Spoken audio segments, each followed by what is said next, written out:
मैं सूफिया मलिक और आप देख रहे हैं PKN न्यूज। सबसे पहले डस्का पुलिस की मुबैना फायरिंग से नौजवान हलाक हो गया। मकतूल के वर्सा का एहतजाज और पुलिस पर इल्जाम। डस्का में कत्ल होने वाला 17 साला अब्दुर्रहमान फर्स्ट ईयर का तालिब इल्म था। मजीद तफसीलात ब्यूरो चीफ सियालकोट मोहम्मद अरफान की इस रिपोर्ट में। वर्सा का कहना है कि अब्दुर्रहमान अपने दोस्तों के साथ डेरा पर मुर्गों की लड़ाई देखने गया था। मुर्गों की लड़ाई के दौरान उस मौका पर पुलिस पहुंच गई।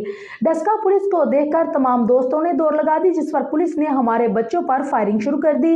एक फायर मेरे बच्चे की गर्दन पर लगा, जिससे वो जान बहक हो गया, जबकि भागते हुए एक लड़के को पकड़कर पुलिस ने हथकड़ी लगाकर तशद्दुद का निशाना बनाया और उस लड़के को मनाते रहे कि तुम कबूल करो कि ये जुर्म तुमने किया है और उस लड़के को तुमने मारा है।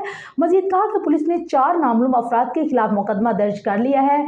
पुलिस FIR के मुताबिक पुलिस मुलजमान को पकड़ने जा रही थी, जिस पर 4 नामालूम अफराद ने पुलिस पर फायरिंग शुरू कर दी। डस्का रास्ते में पुलिस को एक नामालूम मतोफी मिला, जो कि नामालूम अफराद की फायरिंग से हलाक हो गया था। वर्सा ने GT रोड पर टायरों को आग लगाकर रोड ब्लॉक कर दिया। मुजाहिरीन का पंजाब पुलिस के खिलाफ नारेबाजी। मतोफी की मां और दोनों बहनें मजूर हैं।